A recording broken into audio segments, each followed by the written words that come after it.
vou adicionar mais um elemento. Vamos trazer para vocês uma pesquisa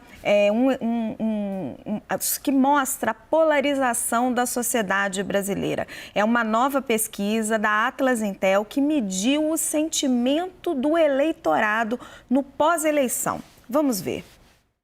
Para 43,1% dos entrevistados, o atual presidente Jair Bolsonaro teria sido injustiçado durante o processo eleitoral. 29,8% dizem que nenhum dos candidatos foi vítima de injustiça durante a disputa. Outros 15,2% entendem que Lula foi injustiçado. 5,3% entendem que os dois foram injustiçados e 6,7% não souberam responder. O levantamento também quis saber se, na opinião dos eleitores, Lula de fato venceu a eleição, obtendo mais votos que Bolsonaro. 57,4% disseram que sim, 38,4% responderam que não e 4,2% não souberam responder. A pesquisa ouviu 2.000 pessoas entre os dias 4 e 8 de novembro. A margem de erro é de 2 pontos percentuais para mais ou para menos e o nível de confiança é de 95%. Retomamos a análise com o dono dos dados, Andrei. Andrei, 4 em cada 10 brasileiros não acreditam, a despeito de todas as evidências, que Lula venceu a eleição. É um dado realmente muito impressionante. O que ele sinaliza para o presidente eleito? Raquel, eu não sei se realmente é esse o percentual que não acredita. Esse é o percentual que declara na pesquisa que não acredita. São duas coisas um pouco diferentes, né? Mas é suficiente que esse grande número de eleitores se expresse dessa forma para que a gente tenha aí um início de um negacionismo eleitoral que, por exemplo, os Estados Unidos sofrem até hoje. É um dos grandes temas dos midterms, né, nos Estados Unidos foi se o Trump de verdade perdeu ou não a última eleição presidencial. Até hoje é o grande divisor de água na política americana e é um tema que, inclusive, fez com que muitos candidatos moderados do Partido Republicano perdessem as prévias, né? Porque eles não tinham se posicionado de uma maneira clara dizendo que sim, o Biden roubou a eleição, né? Então, me parece que existe uma tendência do cenário político no Brasil copiar cada vez mais o cenário americano, esse cenário de grande polarização, onde as pessoas às vezes declaram até coisas que talvez não acreditam, apenas para apoiar o seu lado político. Isso não quer dizer que a gente não deveria tratar com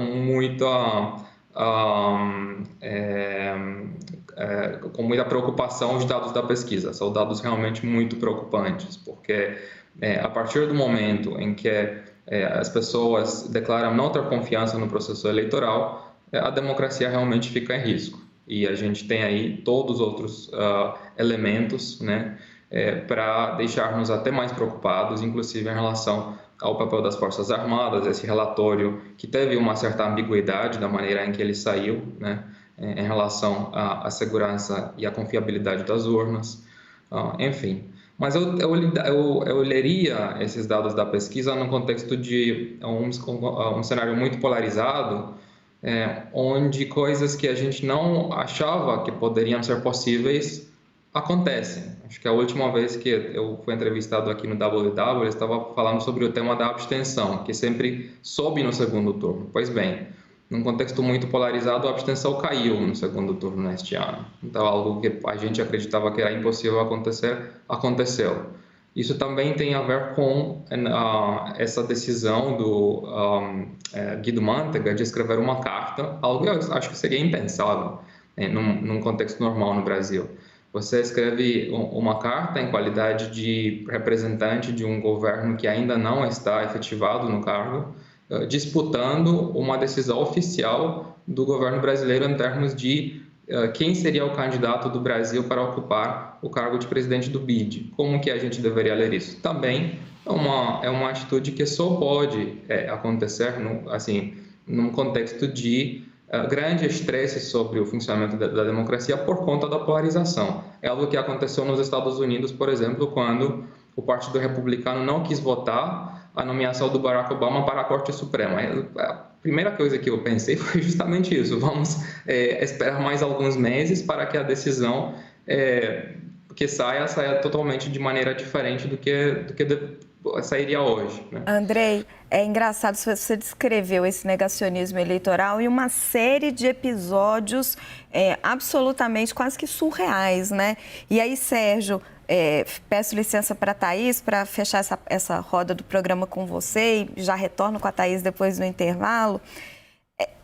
Nesse contexto de negacionismo eleitoral, dá para governar contra o mercado?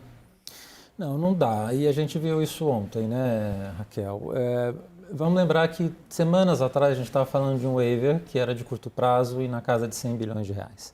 De repente a gente está falando de um waiver que é 175 Um waiver é uma bi, licença para gastar. Uma licença para gastar de curto prazo, de um ano, talvez, na casa de 100 bi, era para ser isso. Já o mercado já olhava esse número com uma certa preocupação. De repente está virando 175 bi, a gente ainda não tem o ministro da Fazenda, aliás é uma questão interessante, você está discutindo toda uma questão importante do ponto de vista fiscal para os próximos anos, sem a gente saber e sem o ministro da Fazenda estar envolvido nessa discussão. Então, esse waiver e essa questão do gasto acima do que se falava algumas semanas atrás, isso começa a preocupar pela magnitude, pelo tamanho que a gente está colocando agora.